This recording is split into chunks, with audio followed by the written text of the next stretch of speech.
Guys, jadi di video kali ini aku pengen ngajak kalian untuk riset apa aja goals dan apa aja goals yang belum tercapai dan apa aja goals yang udah tercapai di bulan Agustus. Nah, ini adalah konten dimana aku pengen ngajakin kalian bareng-bareng sama aku untuk upgrade dan riset apa aja yang harus kita lakukan di next month ini. Jadi di bulan September aku upload ini tanggal 1 September buat kalian bisa langsung evaluasi diri apa aja goals yang belum tercapai dan apa aja goals yang udah tercapai di bulan sebelumnya. Nah, ini adalah beberapa langkah-langkah untuk melakukan riset dan upgrade setiap bulan. Jadi kalian bisa ikutin, bisa enggak, terserah kalau kalian punya metode yang lain. Nah, yuk kita langsung lanjut aja. Jangan lupa tekan tombol subscribe, like, dan komen. Kita lanjut. Langkah pertama adalah kamu harus bisa evaluasi diri di bulan Agustus. Kamu udah mencapai apa aja dan kamu catat. Jadi sekarang kamu ambil pulpen, kamu catat apa aja yang belum tercapai dari goals di bulan Agustus. Nah, kamu catat apa aja yang belum tercapai dan apa aja yang udah tercapai. Kamu juga harus catat. Nah, untuk apa yang tidak tercapai, kamu juga harus tulis menurut kamu kenapa goals yang itu tuh tidak tercapai. Jadi kamu kayak kayak tulis di bulan Agustus goals yang ini tuh tidak tercapai karena mungkin kamu kemudian kamu males atau ternyata ada kerjaan lain yang nggak bisa ditinggal atau apa dan lain sebagainya. Jadi kamu tulis semua alasannya dan ketika kamu udah mencapai di kesimpulan, oh ternyata tidak tercapainya adalah karena masalah personal, karena hati, perasaan atau dan lain sebagainya, maka kamu akan bisa menemukan solusinya untuk mengatasi kenapa itu tuh tidak tercapai gitu. Nah, kalau semisal alasannya adalah alasan luar, seperti misalnya alasan kamu ada kerjaan kantor, tiba-tiba ada tugas sekolah atau tugas kampus yang ternyata nggak bisa ditinggal atau dadakan, nah artinya itu tuh bukan kesalahan murni yang kamu lakukan gitu. Nah, kemudian kalau semisal udah ada yang tercapai, kamu juga harus menuliskan alasan kenapa itu tercapai, kenapa akhirnya goals itu bisa kamu achieve gitu. Kamu juga harus tulis apa aja, misalnya karena aku ngelawan rasa males aku, karena aku bener-bener udah tahu apa yang harus aku kerjakan tiap hari, karena aku setiap hari bangun tidur itu setting ini dan sebagainya. Kamu tulis alasannya, sehingga di next month, di bulan September kamu atau di bulan selanjutnya, kamu udah bisa tahu apa yang membuat kamu terhalang untuk mencapai goals kamu dan apa yang mendukung untuk kamu itu mencapai goals kamu gitu ya. Tips yang kedua adalah kamu harus pinter-pinter untuk melakukan review goals. Review goals ini sebenarnya jadi kamu harus bisa lihat goals yang kamu setting itu memungkinkan atau tidak untuk dicapai di waktu yang kamu tentukan. Misal kamu punya goals mingguan, misalnya di minggu ini, di minggu pertama bulan September kamu harus baca buku misalnya 10 buku. Nah, ternyata di minggu pertama kamu punya kegiatan kampus atau kegiatan kantor yang nggak bisa ditinggal, atau semisal ada kegiatan keluarga yang kalau kamu tinggal pun itu tuh bakalan berdampak lebih panjang buruknya gitu. Nah, maka kamu harus bisa lihat goals ini bisa tercapai atau tidak di membaca 10 buku setiap minggu atau di minggu pertama. Nah, kalau semisal menurut kamu kayaknya ini nggak mungkin deh di 10 buku, oke, kamu turunin lagi goalsnya. Kamu bisa turunin, oke, minggu ini kita nggak sampai di 10 buku atau mungkin kita setting di 5 atau 3 buku aja. Itu udah oke, yang penting kecapai gitu. Nah, kamu juga harus tahu goals kamu tidak boleh terlalu mudah untuk dicapai, karena kalau terlalu mudah untuk dicapai, kamu jadi tidak punya tantangan atau rintangan untuk membangkitkan jiwa kayak jiwa kamu untuk bisa bikin goals itu tercapai gitu. Semisal nih goals yang kamu setting bisa makan 3 kali sehari, enggak. Ada juga banyak yang nggak bisa makan 3 kali sehari ya. Maksudku misalnya settingan goalsnya itu kayak terlalu mudah, misalnya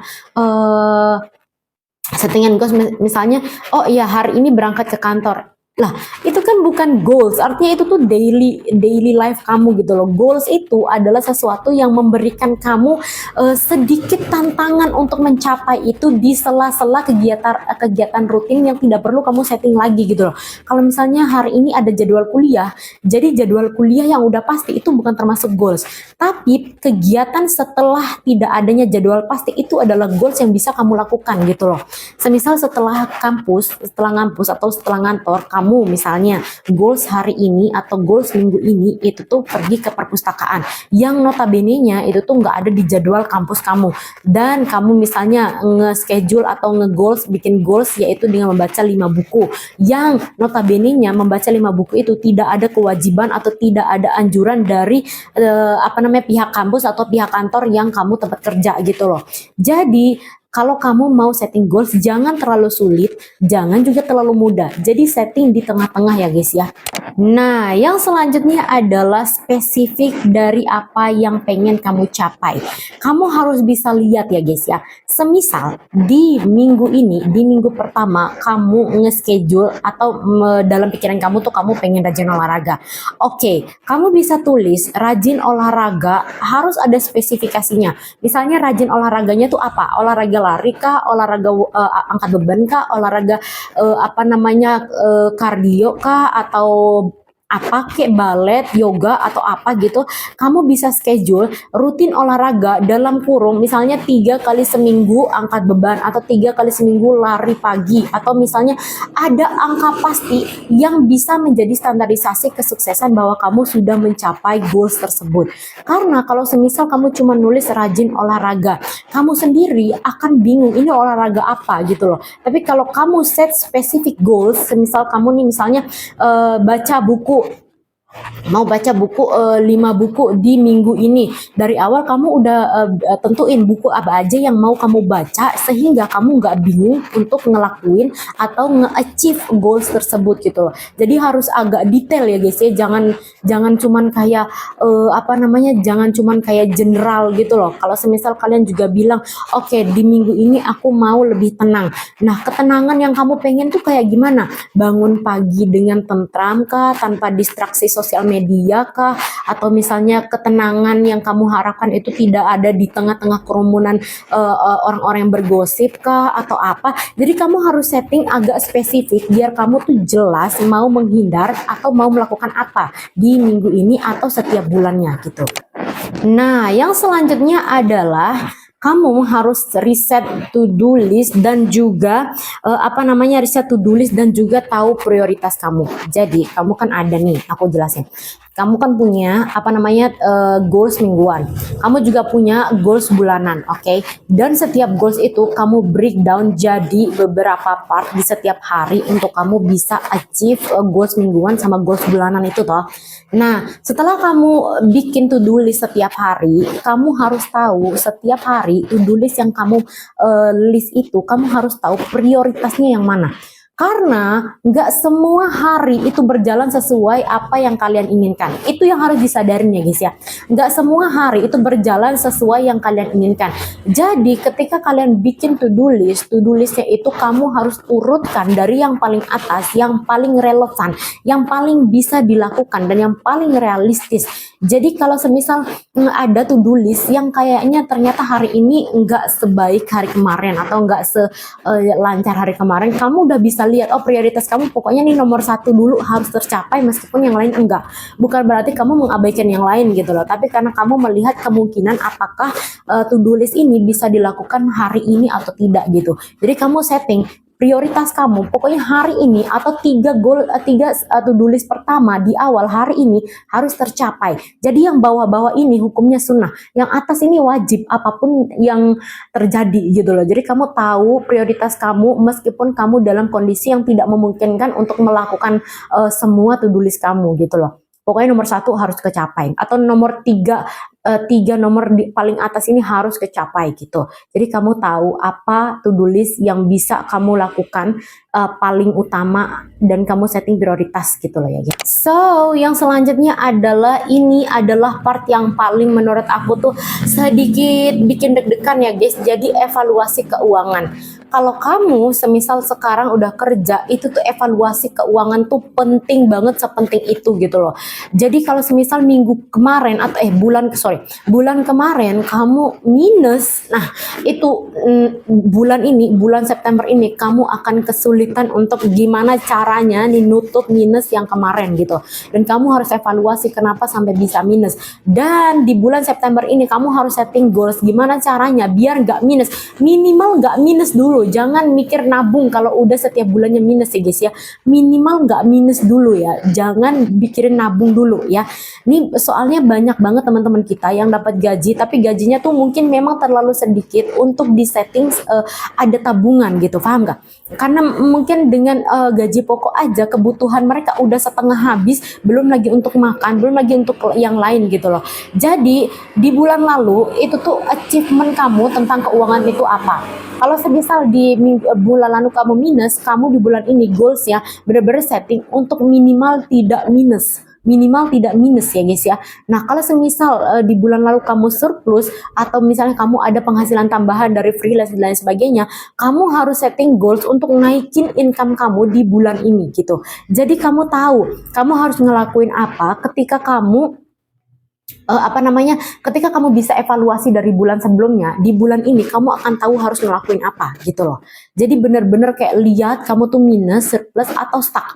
Kalau stuck, kamu harus punya goals untuk bisa gimana caranya bulan ini jadi agak surplus. Meskipun surplusnya tuh kayak cuma 1% atau 2% itu tuh udah aman banget guys ya. Pokoknya ada kenaikan.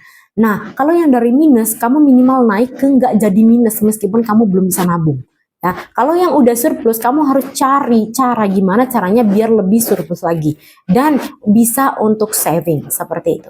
Nah, yang terakhir adalah aku saranin banget kamu jangan sampai lupa untuk ngecek mental sama psikis kamu, mental, fisik, psikis ya. Apakah bulan lalu kamu sakit-sakitan, sering sakit itu kenapa? Apakah bulan lalu kamu sering galau, kemudian atau malesan, kenapa? Apakah kamu bulan lalu aku tuh sebahagia itu dan setenang itu tuh kenapa?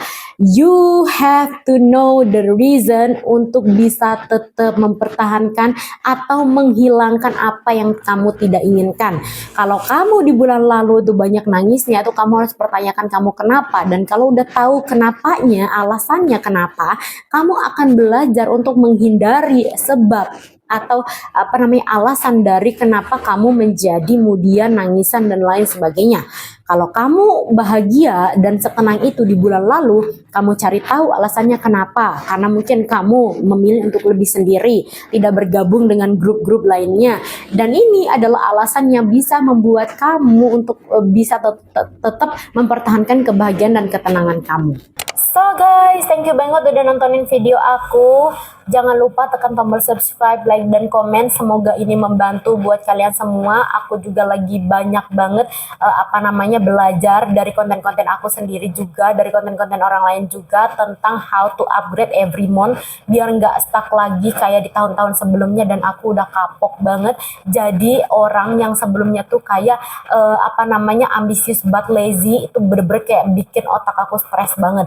Nah di kali ini tuh aku berpikiran aku pengen ngebantu sama-sama belajar sama kalian biar bisa tetap punya upgrade goal setiap bulan bahkan setiap tahunnya. Thank you banget udah nontonin video aku, bye bye.